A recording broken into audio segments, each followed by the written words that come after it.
먼저 본 내용은 투자를 권유하는 것이 아니며 모든 투자의 최종 판단과 책임은 투자자 본인에게 있음을 알려드립니다. 안녕하세요. 주식으로 세상을 이해하는 시간입니다.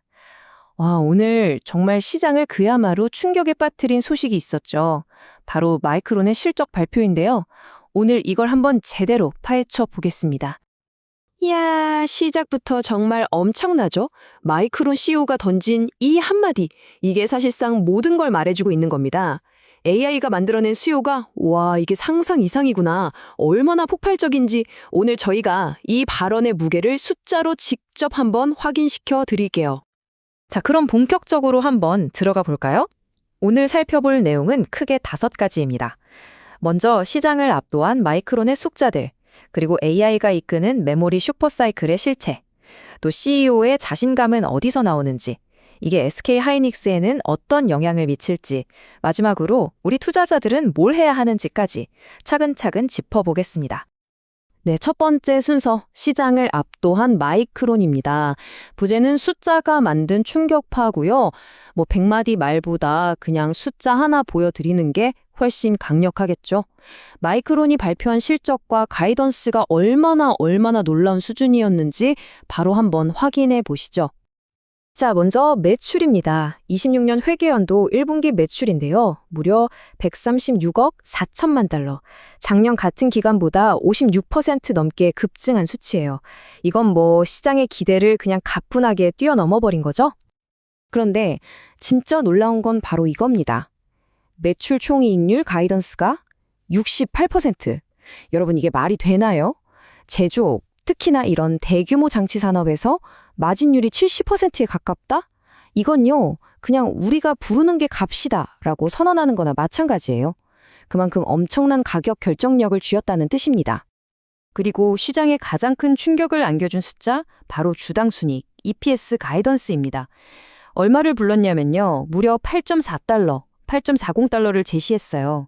에이, 그럴 수도 있지 싶으신가요? 이게 왜 쇼크 수준인지 다음 표를 보시면 바로 이해가 되실 겁니다. 자, 이 표를 한번 보세요. 왼쪽이 시장 컨센서스, 그러니까 월가의 그 똑똑하다는 분석가들이 예상했던 수치고요. 오른쪽이 마이크론이 실제로 내놓은 가이던스입니다. EPS 주당 4.5달러 정도 벌 거라고 봤는데 웬걸요, 거의 2배인 8.4달러를 불러버렸어요. 매출도 예상치를 20% 넘게 그냥 훌쩍 뛰어넘어 버렸죠. 여러분, 이건 그냥 어닝 서프라이즈가 아니에요. 이 정도면 시장의 예측 모델 자체가 그냥 완전히 틀렸다. 이걸 보여주는 어닝 쇼크 수준인 겁니다. 시장의 반응은요, 아주 정직했죠. 이 엄청난 가이던스가 발표되자마자 마이크론 주가는 시간 후에 거래에서 8% 가까이 폭등했습니다. 숫자가 곧바로 돈으로, 주가로 연결되는 걸 보여준 거죠. 자, 그럼 이제 궁금해지죠? 아니, 도대체 왜, 어떻게 이런 말도 안 되는 숫자들이 나오고 있는 걸까? 그 배경에는 아주 거대한 흐름이 있습니다. 바로 AI가 이끌고 있는 메모리 슈퍼사이클이죠. 이 엔진의 정체가 뭔지 한번 들여다보겠습니다. 이 모든 이야기의 한가운데 바로 HBM, 고대역폭 메모리가 있습니다. 처음 들어보시는 분들을 위해 아주 쉽게 설명해 드릴게요. AI의 뇌가 GPU라고 한다면 이 HBM은 그 뇌가 아주 빠르게 생각하고 일할 수 있도록 영양분, 즉 데이터를 초고속으로 공급해주는 특수 메모리라고 보시면 됩니다. AI 시대의 심장 같은 존재죠. 이게 없으면 AI가 돌아가질 않아요. 자, 보세요. 마이크론이 HBM 시장이 2028년에는 1,000억 달러, 우리 돈으로 130조 원이 넘는 시장이 될 거라고 전망했어요. 근데 진짜 중요한 건 이게 아니에요. 원래는 2030년쯤에나 이 정도 될 거라고 봤거든요. 근데 그 시점이 무려 2년이나 앞당겨진 겁니다. 이건 뭘 의미할까요? 그렇죠. 수요가 늘어나는 속도가 예상을 그냥 뛰어넘어서 폭발적으로 빨라지고 있다는 아주 명백한 증거입니다. 이런 상황을 두고 메리츠 증권에서는 아주 재미있는 표현을 썼어요. 바로 P 사이클에 진입했다는 겁니다. 여기서 P는 프라이스, 즉 가격을 말해요. Q, 그러니까 물량으로 경쟁하는 게 아니라 P, 가격으로 승부하는 시기라는 거죠. 왜냐? 공급이 수요를 도저히 못 따라가거든요. 그러니까 업체들 입장에서는 더 많이 파는 것보다 하나라도 더 비싸게 파는 게 훨씬 이득인 그런 국면이라는 뜻입니다. 바로 이 리포트 내용이 핵심인데요. SK 하이닉스와 마이크론은 배신자는 없는 구간에 진입했다. 와, 이 표현 정말 기가 막히지 않나요? 이게 무슨 뜻이냐면요. 서로 막 공장 쥐어서 출혈 경쟁, 그러니까 치킨 게임 할 이유가 전혀 없다는 거예요. 왜? 지금 한정된 생산 라인에서 그냥 제일 비싸게 팔 수 있는 HBM만 만들어도 주문이 넘쳐나는데 굳이 무리하게 투자를 늘릴 필요가 없는 거죠.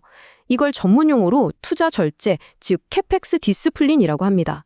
배신자 없는 구간, 정말 딱 맞는 표현입니다. 자, 그럼 이런 엄청난 시장 상황 속에서 마이크론 CEO는 대체 무슨 생각을 하고 있을까요? 그냥 좋다 이러고 있을까요? 그럴 리가 없죠. 실적 발표 컨퍼런스 콜에서 나온 그의 발언들 속에 그 자신감의 근거와 앞으로의 전략이 아주 명확하게 드러나 있습니다. 한번 들어보시죠. 애널리스트들이 가장 궁금해했던 질문 중 하나가 바로 이거였어요. 요즘 장기 공급 계약 LTA는 좀 어떤가요?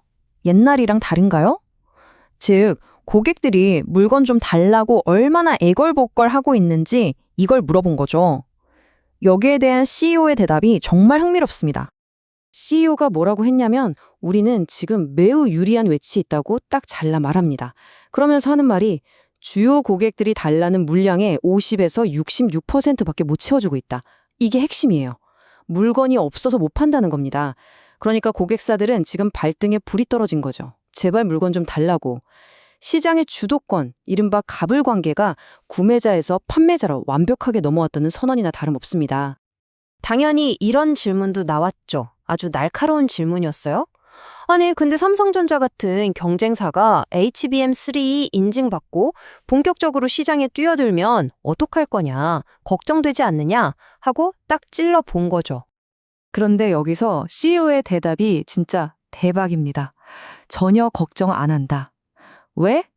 우리는 이미 내년 농사를 다 지어놨다. 이 비유 정말 기가 막히죠? 이게 무슨 말이냐면 2026년에 팔 HBM 물량은요, 이미 가격 협상까지 다 끝내고 완판, 즉 솔드아웃 됐다는 겁니다. 그러니까 경쟁사가 들어오든 말든 우리 팔 물건은 이미 임자가 다 정해져서 계약서에 도장까지 다 찍었다는 거죠. 이 엄청난 자신감 느껴지시나요? 자, 그럼 이제 우리 한국 투자자분들이 가장 궁금해하실 질문으로 넘어가 보죠. 그래, 마이크론 좋은 건 알겠다. 그럼 우리 SK하이닉스는 어떻게 되는 거야? HBM 시장의 또 다른 절대 강자죠. SK하이닉스에게는 이게 어떤 의미일지 한번 살펴보겠습니다. 이 숫자를 한번 보세요. 정말 재밌습니다. 마이크론 주가가 그렇게 올랐는데도 2020년 예상 실적 기준으로 본 PER은 6.8배로 오히려 낮아졌어요. 이게 무슨 뜻이냐면 주가가 오르는 속도보다 이익이 늘어나는 속도가 훨씬 더 빠르다는 얘기예요. 그런데 더 놀라운 건 뭐냐? SK하이닉스의 20년 예상 PER은 6.4배로 더 낮다는 겁니다. 두 회사 모두 지금 벌어들일 어마어마한 돈에 비하면 주가가 아직도 싸다, 이렇게 해석될 수 있는 거죠. 저평가 매력이 여전히 충분하다는 겁니다. 자, 그럼 이 모든 걸 종합해서 그래서 어떠라고 우리 투자자들은 앞으로 어떤 관점을 가지고 이 슈퍼사이클을 헤쳐나가야 할까요? 마지막으로 투자자들을 위한 핵심 플레이북을 정리해보겠습니다.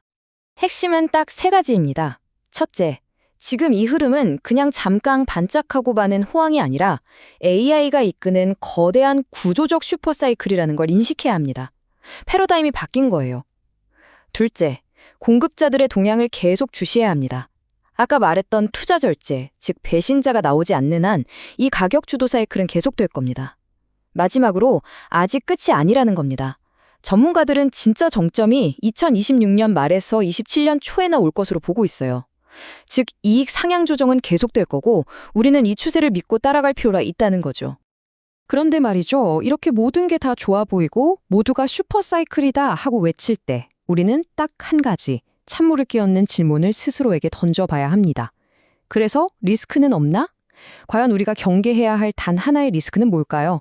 혹시라도 배신자가 등장해서 공급이 확 늘어나는 걸까요? 아니면 AI 수요에 갑자기 거품이 꺼지는 걸까요? 이 질문에 대한 여러분 각자의 답을 고민해보는 것, 그게 바로 다음 투자의 선패를 가를 겁니다. 오늘 저희가 준비한 이야기는 여기까지입니다. 어쩌면 마이크론이 보여준 이 엄청난 숫자들은 AI가 앞으로 바꿔나갈 세상의 아주 작은 시작점에 불과할지도 모릅니다. 오늘 분석이 여러분의 투자에 좋은 인사이트가 되었기를 바랍니다. 내용이 마음에 드셨다면 구독과 좋아요 꼭 부탁드릴게요. 이상 주식으로 세상 이야기였습니다. 감사합니다.